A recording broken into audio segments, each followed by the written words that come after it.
اور کسی شخص میں طاقت نہیں کہ اللہ کے حکم کے بغیر مر جائے. اس نے موت کا وقت مقرر کر کے لکھ رکھا ہے، اور جو شخص دنیا میں اپنے اعمال کا بدلہ چاہے اس کو ہم یہیں بدلہ دے دیں گے، اور جو آخرت میں طالب ثواب ہو اس کو وہاں اجر عطا کریں گے، اور ہم شکر گزاروں کو عنقریب بہت اچھا صلہ دیں گے. اور بہت سے نبی ہوئے ہیں جن کے ساتھ ہو کر اکثر اہل اللہ دشمنوں سے لڑے ہیں، تو جو مصیبتیں ان پر اللہ کی راہ میں واقع ہوئیں ان کے سبب انہوں نے نہ تو ہمت ہاری اور نہ بزدلی کی، نہ کافروں سے دبے. اور اللہ استقلال رکھنے والوں کو دوست رکھتا ہے.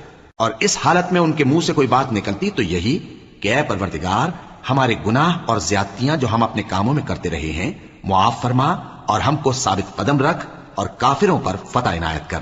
تو اللہ نے ان کو دنیا میں بھی بدلہ دیا اور آخرت میں بھی بہت اچھا بدلہ دے گا، اور اللہ نیکوکاروں کو دوست رکھتا ہے. مومنو، اگر تم کافروں کا کہا مان لوگے تو وہ تم کو الٹے پاؤں پھیر کر مرتد کر دیں گے.